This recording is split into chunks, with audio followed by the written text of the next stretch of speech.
falando assim dessa questão de dificuldade ou de interesse para aprender certas habilidades ou certas coisas. O que que acontece?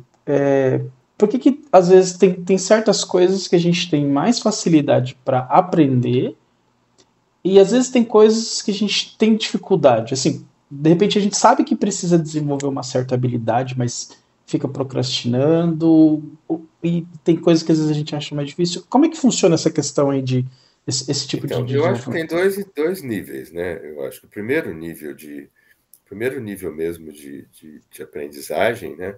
É o que eu acho, né, mais fundamental. Eu não sei nem qual dos dois é fundamental, entendeu? Para mim, o nível fundamental de aprendizagem é o nível afetivo.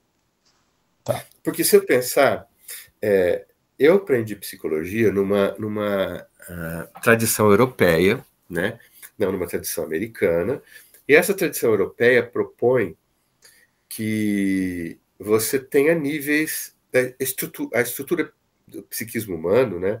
Ela tem níveis. Então, você tem um primeiro nível mais básico, que é o nível fisiológico das funções orgânicas. Depois você tem um nível das funções cognitivas. Então, Tá. aprendizagem, memória, inteligência, pensamento. E depois você tem o nível das estruturas afetivas, né? A emoção, e junto com a emoção, a motivação. E em cima de tudo, você tem a estrutura da personalidade que engloba motivos, emoções, aspectos cognitivos e aspectos fisiológicos e estruturais, né? Porque quando você fala assim, a pessoa está com alguma conversão orgânica, né? Algum mecanismo estriônico, histérico, como Freud dizia, orgânico, você está falando que os aspectos da personalidade, os aspectos psíquicos afetam os aspectos fisiológicos, né? Então, é como se a personalidade controlasse o resto. Então, acima da cognição está a emoção, numa estrutura hierárquica de função, né? Então, para mim, a mais importante é a emoção. Então, como a doutor dizia, né? Se não houver desejo, não tem aprendizagem. Então, primeiro eu tenho que ter desejo de aprender, né? Eu preciso estar envolvido psiquicamente com um desejo de aprender. Se eu não estiver desejando, se aquilo não fizer não tiver qualquer tipo de vinculação afetiva comigo, eu não vou aprender. Em seguida, tem a questão cognitiva mesmo, né? Então, antigamente, quando eu fazia faculdade, a gente falava de aptidões, né? Ou melhor, a gente falava de vocações, né? O primeiro estrutura de pensamento falava das vocações. Então, eu tenho vocação para música, tenho vocação, mas vocação vem do latim vocare, que é chamado. Então, qual é a coisa do chamado, né? Hoje, a gente pode imaginar, do ponto de vista, né, que o chamado, o único chamado que existe é para a vida religiosa, né? Então, como os religiosos imaginam, que Deus chamou, né, ou Buda, sei lá quem chamou para você ser um religioso. Então, a vocação não cabe do ponto de vista cognitivo. Então, o que a gente chama de aptidão. Então, eu tenho aptidão para certas coisas, mas não para tudo.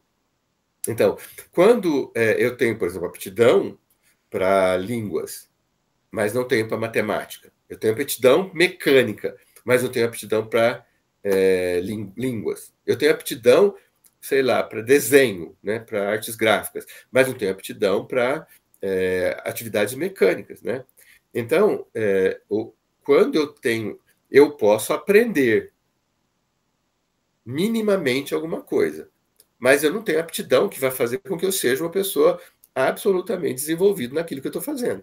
Então, por exemplo, eu posso aprender a consertar um chuveiro. Eu vou sofrer para isso, porque eu não tenho a menor aptidão nem para mecânica, nem para eletricidade, nenhuma. Né? É muito mais provável que eu ponha fogo na casa ou leve um choque do que funcionar. Mas se eu seguir as instruções direitinho, eu faço. E ponho o chuveiro. Eu já fiz isso e funcionou. Entendeu?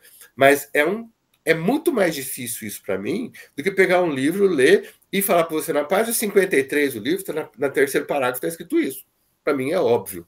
Uhum. Ou, por exemplo, ouvir uma música e falar, bom, eu ouço, por exemplo, o primeiro pentagrama de alguma música, eu sei que música é.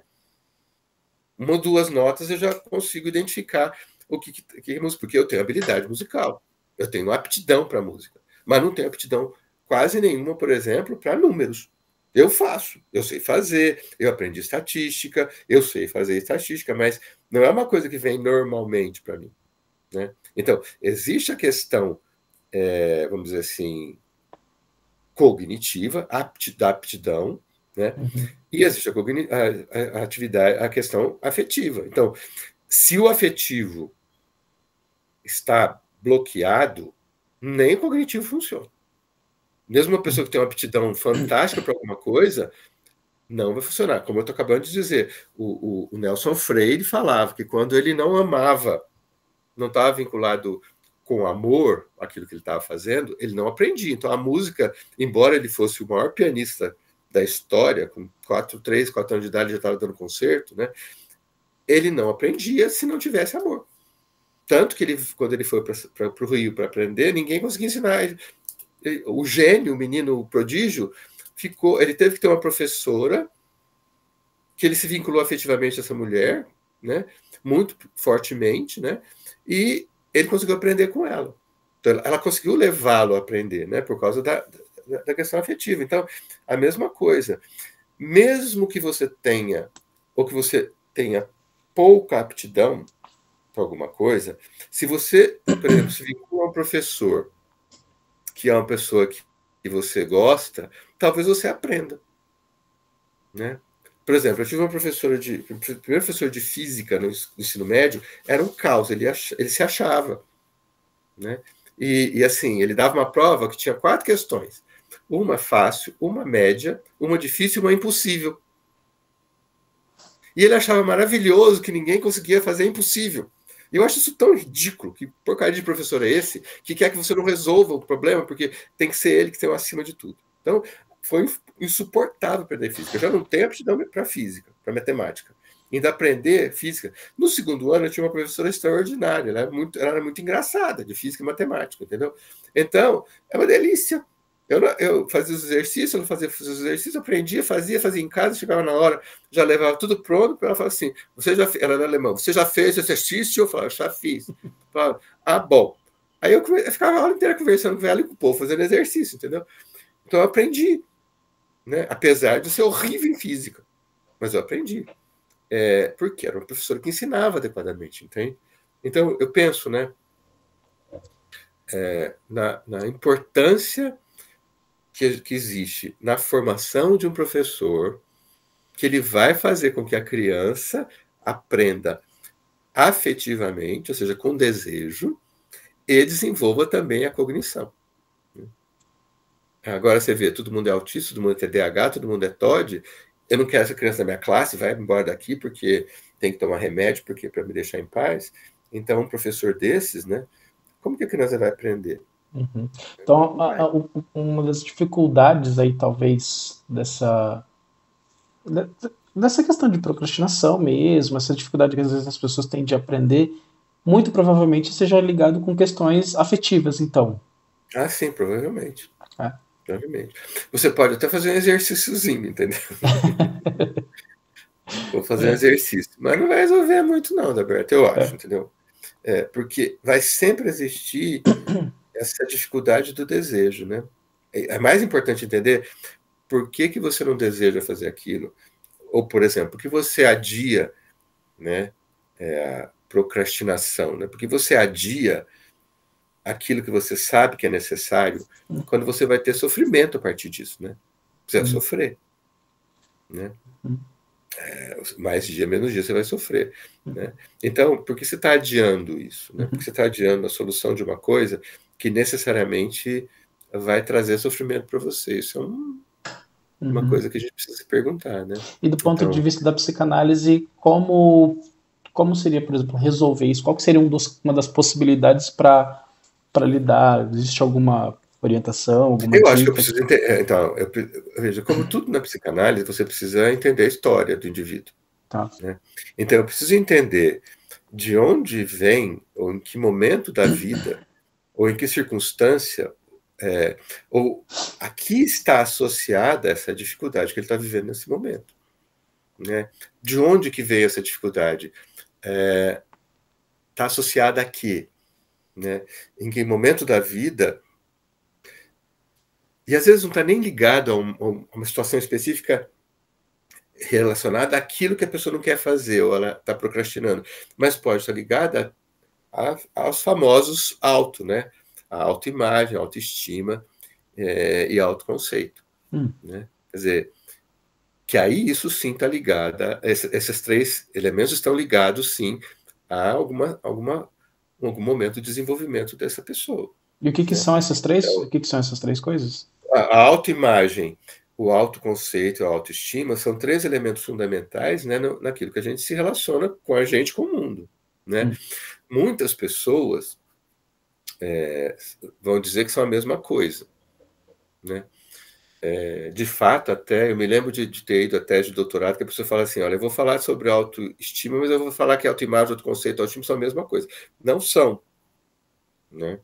Porque a autoestima está vinculada a como você se sente do ponto de vista afetivo em relação a você mesmo. A autoimagem está vinculada em relação a como você se vê. E autoconceito está vinculado a como você se avalia. Os três, obviamente, estão ligados a uma estrutura de ego, né, que vai fazer com que você goste mais ou menos de você, ou você valorize ou menos, mais ou menos aquilo que você é e aquilo que você faz. Né? Mas se a sua autoimagem está distorcida, se você não enxerga realmente aquilo que você para baixo ou para cima, em falta ou em excesso, né? Provavelmente seu autoconceito, sua autoestima vão estar também desorganizadas. Né? Então, se você se acha, se a sua autoimagem de alguém que não presta, seu autoconceito vai ser que você realmente não vale nada. A sua autoestima vai ser como alguém que é uma porcaria, que não dá nem para gostar de mim. Eu não gosto de mim. Né? E isso está na base de todos os outros elementos aí, por exemplo, todos os processos aí de relações masoquistas quase com a vida, né? Relações sadomasoquistas com a vida, né? E aí no processo de análise é possível rever essas imagens, esses conceitos, essa estima, remontar ela, sei lá, talvez reconstruir ou refazer para que haja refazer a sua trajetória, né? De onde veio isso? Quem que fez isso com você? Quem falou que você não prestava, né? Desse jeito, né? Quem falou que você era uma porcaria? Por que você acha que você continua sendo, né? Ou quem falou para você que você tem que fazer além do que você faz, né? Por que você achou isso? Ou às vezes ninguém nem falou, mas você observou, né? E os outros, e você põe, eu preciso ser assim, né? Eu preciso porque e aí o sofrimento que você tem em relação a isso é muito grande, né? Não, uma então, dor muito grande. Por observar também a pessoa pode ter sofrimento. Pode. Você pode observar, por exemplo, que a sua mãe era uma mulher muito sofrida, coitada. Né?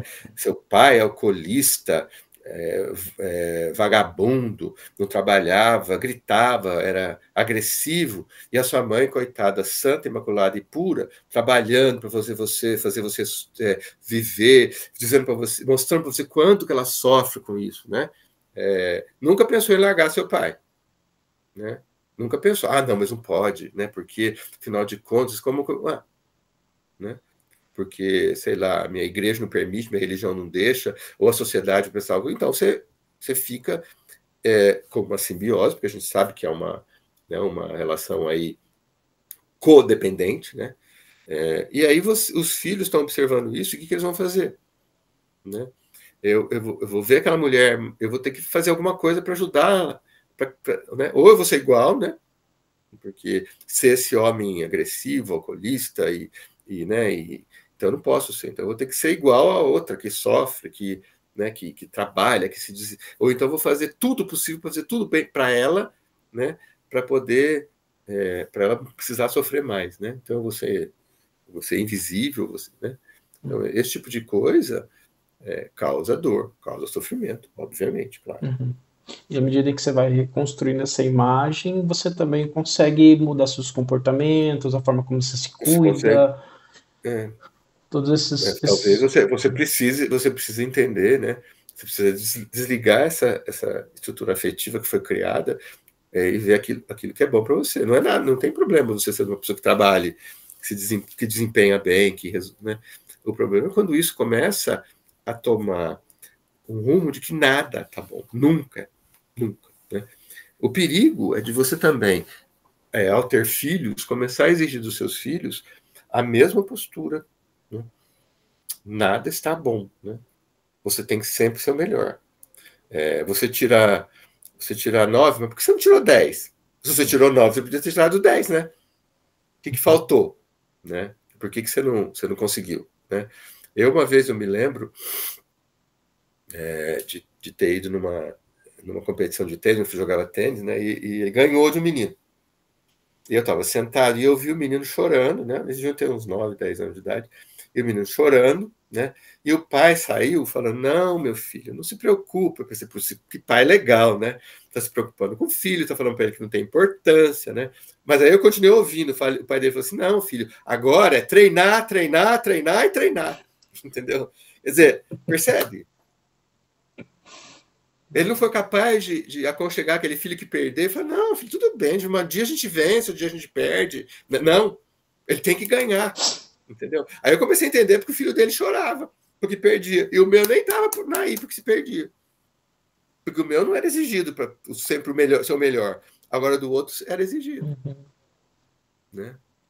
Eu conheci uma professora de tênis que me disse que ela não deixava pai chegar perto da quadra quando ela estava dando aula. Fica na porta do clube, na perna da minha quadra você não fica. Se você quer que eu dou aula pro seu filho. Porque as crianças começaram a entrar em pânico e os pais começaram a entrar em pânico também. Isso você pode observar em aula de natação, aula de tênis, de vôlei, de futebol. Né? Agora, o pai frustrado porque não aprendeu futebol, então vai aprender, ele deixa o filho em paz. Então, o filho tem que ser o melhor. Então, a exigência do filho é muito grande. Né? Para ser o melhor na escola, porque aquilo que ele faz não é suficiente. Né? E Tem isso que ser também melhor. tem um reflexo hoje no que a gente vê, principalmente nas redes sociais, de que você precisa sempre se destacar, e às vezes esse destaque ele começa a chegar a um limite onde fica às vezes inatingível, ou às vezes é uma promessa exagerada, e aí é onde as pessoas acabam deixando de fazer certas coisas porque não se veem boas o suficiente, ou as melhores o suficientes, né? As favoritas, as Mas eu prediletas. acho que tem esses dois lados, né, Adalberto? Eu acho que assim, o mundo hoje está muito esquisito, pro meu gosto. Veja esses programas que você encontra, esses programas de Masterchef, Bake Off, não sei das Sim. quantas, o melhor figurinista do mundo, coisa parecida. Uhum. Vê como que acontece, né?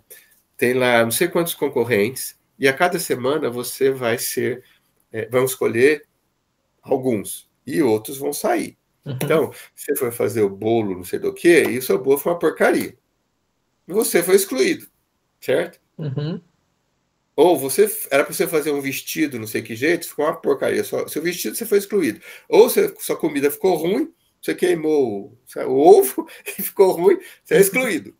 As pessoas são excluídas e elas não saem e falam assim: puxa vida, né? Eu fui excluído, que coisa, pô. Né? Não.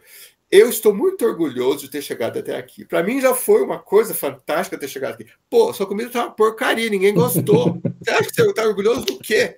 Seu vestido ficou impossível, seu bolo tá embatumado, como dizia minha avó, entendeu? E você tá achando que é bom, pô. Você tá se achando bom, viu?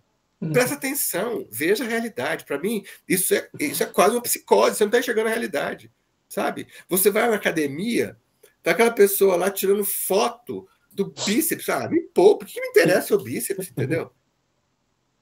Sabe? O cara tá lá morrendo, berrando, sendo louco, vai ter hérnia de disco e tá filmando, entendeu? Sabe? Verdade.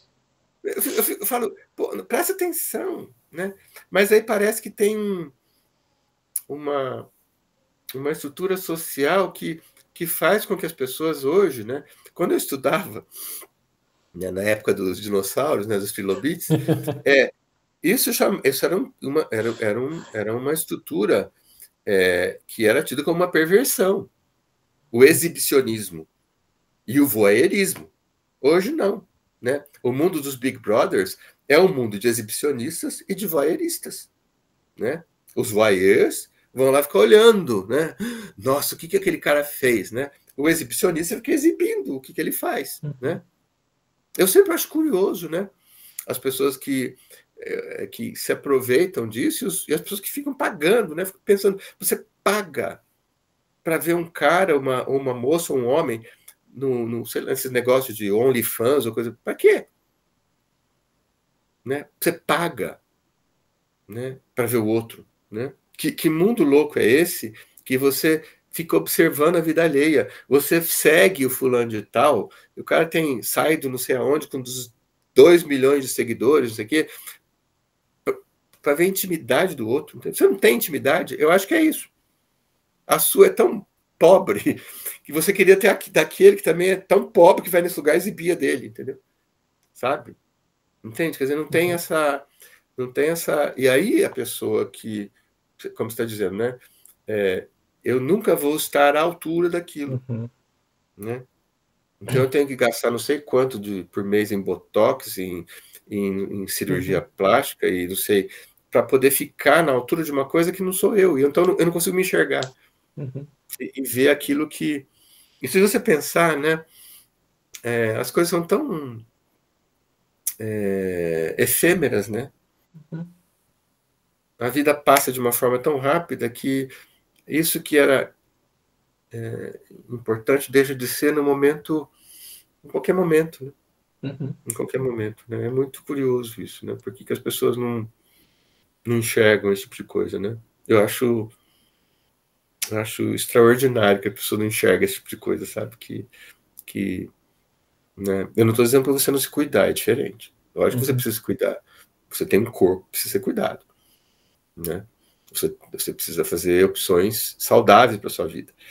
Então, mas eu não sei se isto é a única coisa que precisa ser considerada, ou, entende? Né? O valor, né? Não importa mais, né?